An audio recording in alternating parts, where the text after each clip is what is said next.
Hey guys, welcome to round two of this Not the My Team career mode.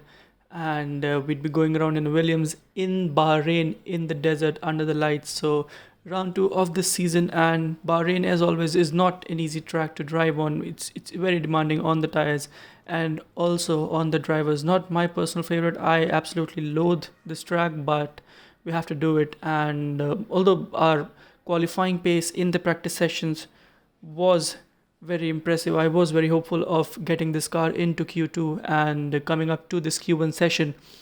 I'm pretty much very hopeful that this would be the first Q2 that this Williams sees this season. But the setup for you guys, it's not something too aggressive on the aero or anything. I think it's pretty much a race friendly setup again, as it always is in this Williams. But coming up for our first flying lap, and I was very motivated to get this car into Q1, but coming into this turn we lock up and go wide, so I decided that this may be not our fastest lap. And now, as towards the very end of Q1, you see we have set a 1 minute 29.4, but we go out again, and you can see just coming out of turns 2 and 3, we've already gained around a tenth on our previous lap, which was a decent first sector. But let's see, hopefully we can just hook this lap up and get this car out of Q1. So coming up to this middle sector sections, very Maggots and Beckett's feel through these corners, but this on this occasion not locking up and taking a more cautious line. And now coming up to probably one of the most difficult corners on this entire calendar. Very easy to lock your front left brakes tires, sorry. And now taking a cautious line through there as well, coming up to this left hander into this swooping right hander hill type of a section, and into the third sector we will go. And this is a decent lap up until now. I think should be enough, but as we almost get an invalidation there. But let's see, hopefully we'll get across the line and it would be a good result.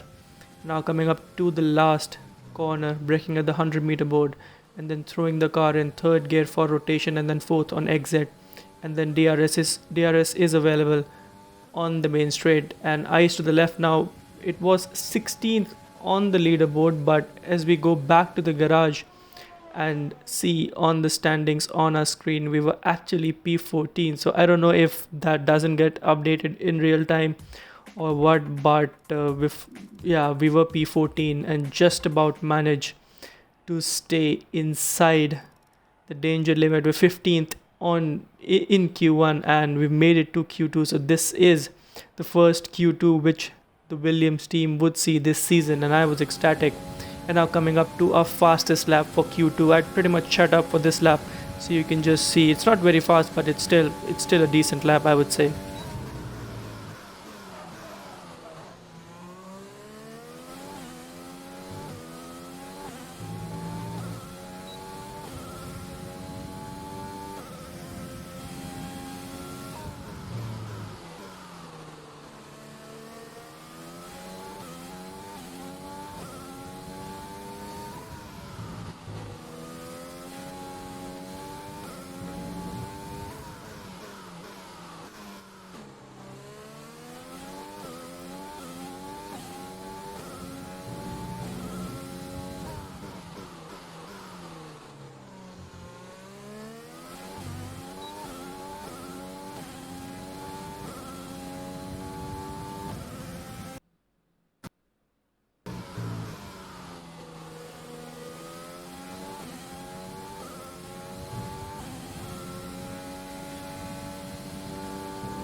And now making our way out of the last corner, and as you can see we're around a second up on our previous lap, but that wasn't a good lap in itself. And we do a 1 minute 28.3, and let's see where that puts us. And we're P12, so Williams would start from P12 on race day in Bahrain, and I was really ecstatic. But it was sort of a bittersweet moment for us because I knew that it would be really, really tough to sort of replicate this kind of a result in the race, simply because it's very demanding on the tires, and our race pace was not exactly really fast. But for now, it's race day in Bahrain.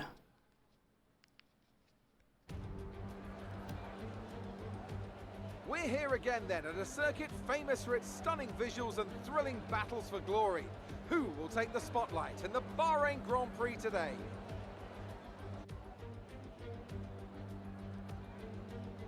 There's no shortage of passing opportunities around the 3.36 miles of the Bahrain International Circuit, with the best at turn 1 of course, and then another soon into turn 4.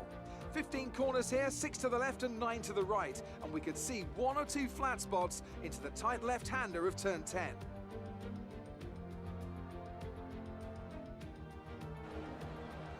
And as always, a man with plenty of racing experience joins me in the commentary box.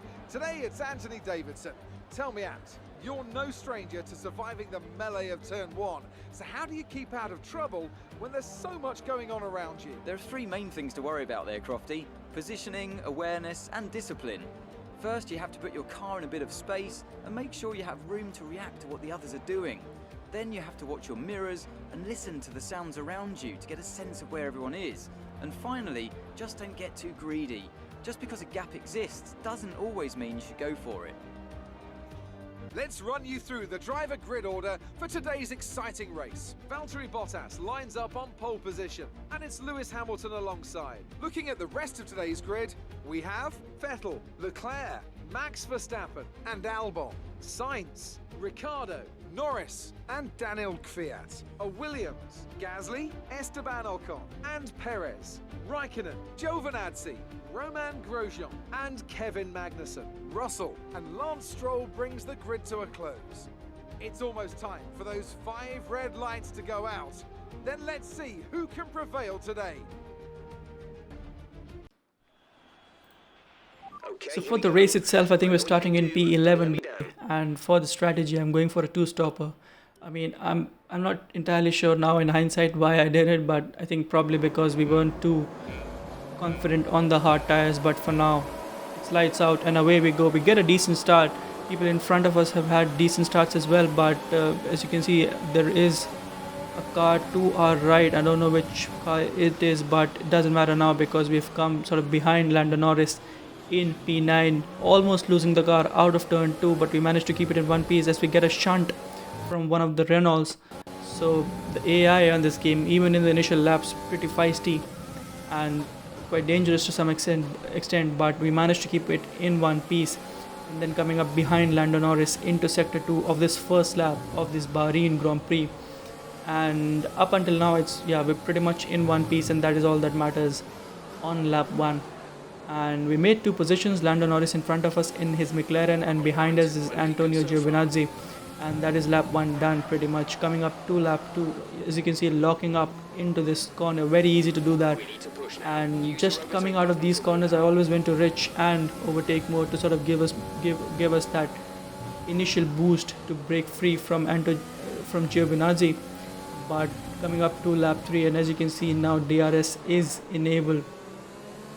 And it would be also now very important to make sure that we do not fall prey to Giovinazzi's DRS, because if we lose track position right now, it would mean that we would pretty much fall through the cluster that is forming behind us. But we managed to keep Giovinazzi at bay on lap 3, and now coming up to lap 4 through turn 4, and our race engineer has told us that there is a yellow flag somewhere in front of us, so a little cautious through these middle sector corners.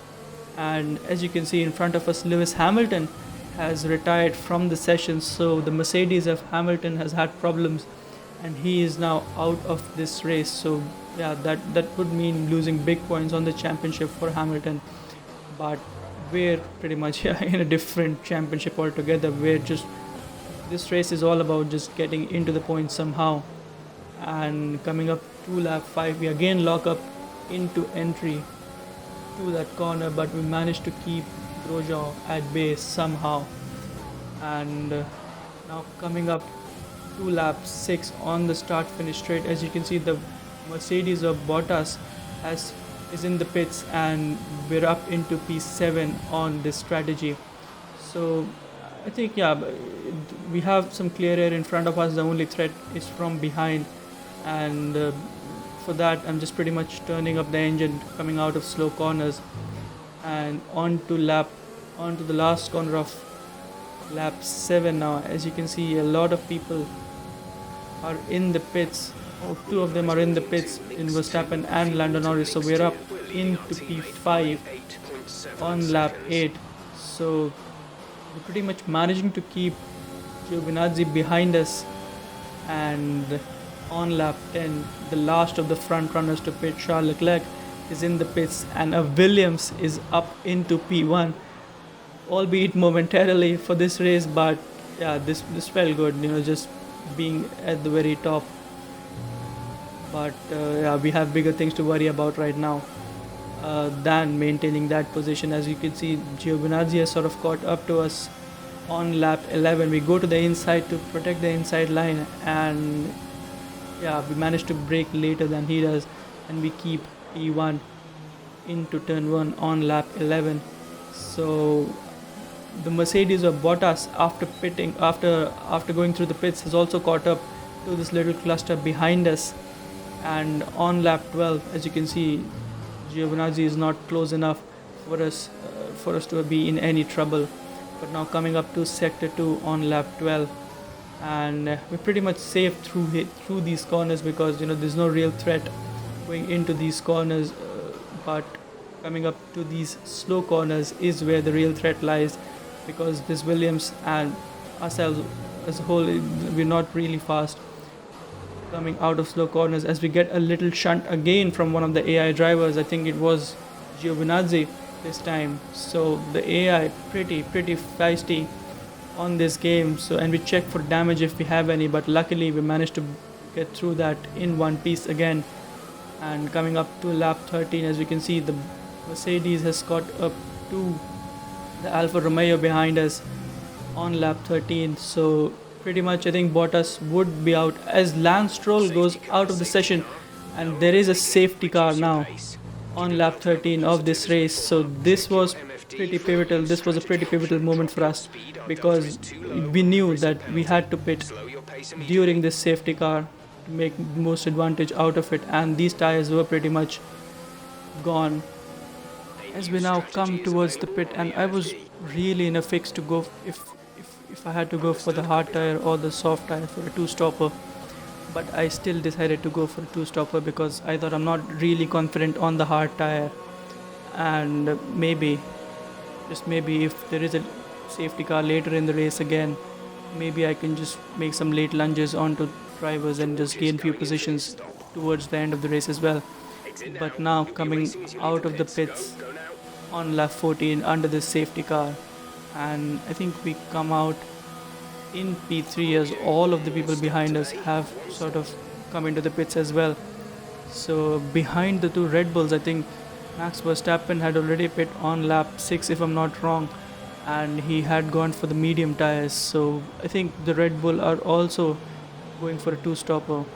But for now, yeah, as the safety car goes back into the pit lane, we're back to racing speeds, and on lap 16 of 29 we're up into P3. And I knew that the Alfa Romeo of Giovinazzi behind us was on hard tires, so we pretty much had to use this stint to make up a sizable gap, so that later on we have the advantage when we make a pit stop again. But this soft tire was not as quick as I expected it to be, and this was a real heart-shattering moment in the race for me, because I knew that I had pretty much sort of given this race away. But we were still hopeful that maybe that later in the race something could happen and we can manage a late point finish. But coming up to lap 17, as you can see, we've gone a little further ahead of Giovinazzi, and we're not entirely being sort of deserted by the Red Bulls as well, so we're keeping them company as well. So let's see, hopefully this is not that bad a strategy, as we check for Giovinazzi's lap time. And was a 1 minute 33.5. So they're doing a 1 minute 33.5, so we're not We want to pit really this that lap, fast so push now. in comparison to the Alfa Romeo behind us. But coming up to lap 22, we've pretty much made a 4-second gap between ourselves and Antonio Giovinazzi. So this was supposed to be our end lap, and I wanted it to be a good one. And now diving into the pits on lap 22, and yeah, going on the soft tires again. But yeah, coming out of the pits, we're in plumb last. We're P18 of the 18 drivers remaining on grid, and I knew that this two-stopper had pretty much come back to bite me for this race, and I had posed some real serious threat by my own decisions on a possible points finish. But for the remainder of the race, I think it was just about catching these guys.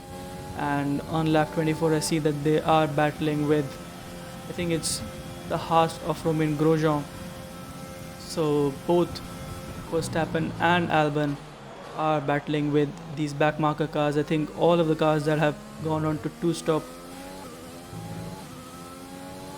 this race have pretty much sort of suffered. But yeah, coming up behind our teammate now on lap 25, as you can see, we managed to get him without losing too much time. I would say that was our only objective, and we're up into P17, so we're not going to finish plumb last. So that was, yeah, a little relief, but far from ideal.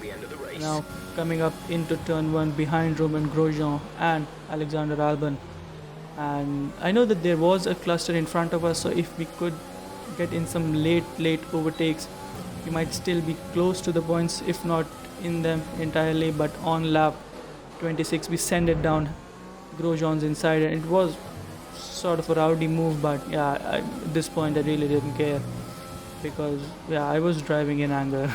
It pretty much thrown away our points finish. But yeah, just the Red Bulls in front of us, I think, now. And on lap 27, you can see that the Red Bulls have caught up to the Haas of Kevin Magnussen. So I knew for a fact that this Williams did not have the pace to overtake the Red Bulls, but maybe I can get something out of it and overtake a few more cars before the end of the race. And Kevin Magnussen was the one in front of us. So coming up to, I think it is the last straight on lap 28 now, and we're behind Magnussen. We go for a late move around the outside, and just as we did to George Russell, our teammate, we do to Magnussen. And then on lap 28, we're now behind the Red Bulls again. So the three cars pretty much slicing through these 2 or 3 back markers, but yeah, it wasn't enough for the race, and we come home in P14. So wow, there are fireworks, but I was really sad, because yeah, we pretty much thrown away a points finish. But yeah, the strategy really sort of in the long run wasn't the right decision. And as you can see, Mattia Binotto celebrating after Vettel's victory. It's not a sight we see in real life anymore after the last season, but yeah, in the game, Vettel is the winner today, and he's joined by Sergio Perez and Esteban Ocon. So really, this was a race for the midfield teams, and we really had a chance to be up there somewhere around 6th or 7th, but threw it away with the strategy. But I think this is how it is some days, and yeah, it is what it is. But anyhow, I hope you like the race and the other videos that I have been uploading recently. So if you want to check those out, then please feel free, and yeah, make sure you subscribe to the channel. Until the next time, just keep yourself safe and healthy, and I will see you in the next one.